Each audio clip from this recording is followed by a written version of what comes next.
Vous avez mal dans la poitrine, monsieur? Qu'est-ce que ça fait exactement? Dites-moi. Allez. Ouais, je vois. Faites gaffe, faites gaffe. Il a des problèmes de santé particuliers, ce monsieur? Ça lui est arrivé durant le Oui. durant le boulot là. D'accord.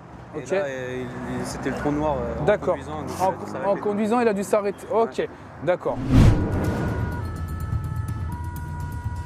17h, autoroute A4. Le 18 a reçu un appel de détresse. Un homme a fait un malaise alors qu'il conduisait une camionnette à plus de 100 km/h. Alors pour ça, malaise ou blessé sur axe rapide. Et là, attention, est-ce qu'il commence à y avoir des bouchons? En quelques minutes, les pompiers repèrent la camionnette de la victime. Donc Eric, si tu m'as reçu, l'AVP se trouve bien sur la bande d'arrêt d'urgence sens province Paris. Je me présente, c'est une camionnette blanche Hertz. C'est pour qui? Qu'est-ce qui se passe? Un des conducteurs de mon camion D'accord. qui fait un malaise. Ok, très bien. Donc on va aller voir. Bonjour monsieur. Qu'est-ce qui se passe? Expliquez-moi. Vous avez mal dans la poitrine? Ok. Bon, vomissez, il n'y a pas de problème. Ok, les gars, Propac vite parce que je crois que là le monsieur il fait une douleur tôt. Je pense que voilà. Vous avez mal dans la poitrine, monsieur? Qu'est-ce que ça fait exactement? Dites-moi. Allez. Ouais, je vois. Faites gaffe. Il a des problèmes de santé particuliers, ce monsieur? Ça lui est arrivé durant première le boulot là. D'accord. Et Ok. là, c'était le trou noir en D'accord. conduisant. donc il a dû En s'arrêter. conduisant, il a dû s'arrêter. Ok, d'accord. On va aller vite le mettre dans l'ambulance. On va rechercher un peu plus ses symptômes et s'il faut, il faudra demander un SMUR, etc. L'homme a très mal dans le torse. Il pourrait faire un infarctus. Son cœur pourrait ne plus être irrigué. Les pompiers doivent donc faire vite. On va aller sortir le monsieur rapidement là. Vous laissez faire, monsieur. Ok, ça marche. C'est bon, les gars? Ok, allez, on pause. On fait une petite cuillère vite fait. Rapidos. Bougez pas. Retire par les pieds. Voilà. Ok, laissez-vous faire, Ça va, monsieur. Est-ce que ça fait toujours mal? Oui. Ça augmente ou pas? La douleur, elle augmente ou pas? Est-ce que ça fait de plus en plus fort ou pas? Ouais. Vous êtes prêts? 2, 3. Allez, on y va. Allez, on le met dans le VSAB, les gars. On va récupérer. C'est papier. Ouais, ça marche. Je viens vous tenir au courant de toute façon. Hein. Monsieur. Allez, on se réveille. Il part, les gars. Allez, attendez. Vas-y, parce que là, les gars, faudra me le stimuler hein, parce qu'il part. Les pompiers doivent absolument maintenir la victime éveillée. Et le monsieur, ça va, monsieur? Est-ce que vous avez encore envie de vomir? Dites-moi, vous avez encore envie de vomir ou pas? Les pupilles, elles sont myosis, les gars. Je vais avoir un SMUR, je crois. Ah ouais, parce que là, il a les pupilles en myosis et tout, il commence à partir. Il a vomi 2 fois. Pupilles en myosis, autrement dit, les pupilles de l'homme se sont contractées. Une réaction qui peut être causée par une hémorragie intracrânienne. L'homme doit être évacué sans plus attendre. Mais en plein milieu de l'autoroute, au début des vacances, avec l'affluence des départs, rien n'est moins simple. On sort de l'autoroute, on va à la Cité des Cartes. Là. Ok, ça Ils marche. sont là, le SMUR, et c'est bon, je viens de les avoir. Ok. Comme on n'a pas envie de se faire accrocher ou d'aggraver la circulation, on va sortir. En quelques minutes, les pompiers retrouvent l'équipe du SAMU. Donc je t'explique, il n'y a pas de raideur mâchoire, il n'y a pas de fourmillement dans les membres. La douleur ne transperce pas de part en part, par contre douleur qui part du thorax mais qui redescend jusqu'au ventre. Et maintenant il me dit qu'elle est plus localisée au niveau du ventre. Là, vous n'avez plus mal. Ouais, c'est bon, d'accord. Électro. Bon. Bougez plus, ne parlez plus, bougez plus. Hein. Les médecins du SAMU effectuent un électrocardiogramme pour détecter les signes de troubles cardiaques. Au bout de quelques secondes, le diagnostic tombe et il est rassurant.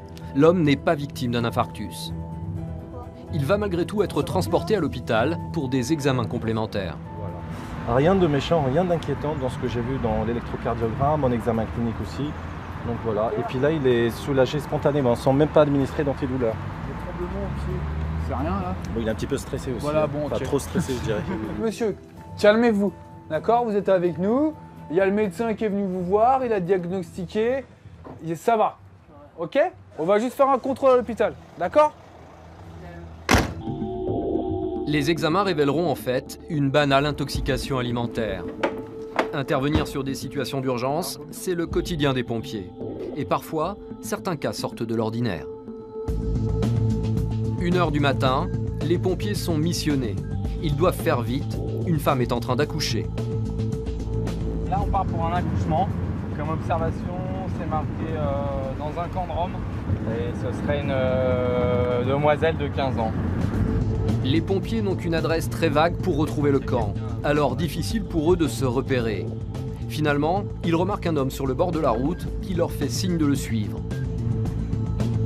Bonjour, c'est ici? Non, il n'est pas ici. Elle est- Ici. Et les enfants et la femme, il n'est pas ici. Les caps, il n'a pas pu marcher, il est duré, il est très fort. C'est par là l'entrée là? Ok. Les pompiers ne sont pas au bout de leur peine. Le camp est installé en plein milieu d'une forêt, à plus de 10 minutes de marche de la route.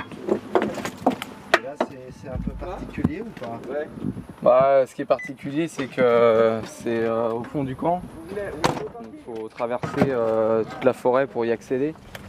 Allez, vous passez devant s'il vous plaît. Allez-y, passez devant. Montrez-nous où c'est le chemin. En pleine nuit, sans électricité, le parcours pour retrouver la jeune fille est semé d'embûches. Une autre difficulté, dialoguer avec les Roms qui ne parlent pas très bien français. Au final, on ne sait pas trop ce qui se passe. La journée s'arrête qu'il y ait quelqu'un d'une association qui peut nous permettre de traduire assez rapidement. Là, je suis pas sûr que ce soit le cas. Donc, parfois, c'est difficile de connaître les antécédents exacts de la personne, ce genre de choses. À l'approche du camp, les pompiers sont alertés par des cris. Le bébé semble arriver plus tôt que prévu. Il a couché, il a dit, il a couché. Il a couché, t'inquiète pas, radar, il a couché.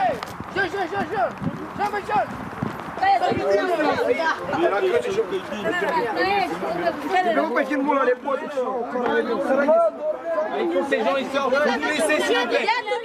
Faut sortir, laissez-nous s'il vous plaît. Oui, d'accord. Madame, ça va?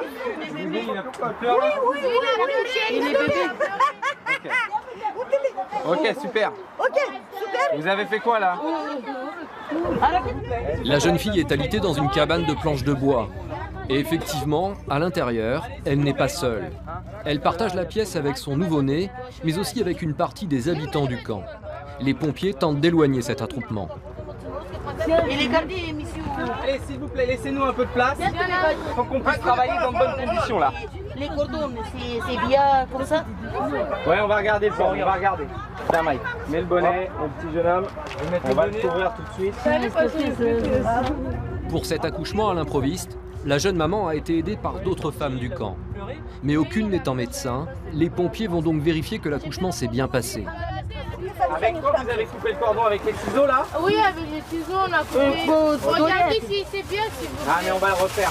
Mike, et moi, tu prends le cordon et puis on va le camper le plus loin possible. La patiente est un peu perdue. Tout s'est passé très vite et elle perd du sang. Ça va madame là? Guarda, se le sconfi, Ouais. ci non puoi guardare.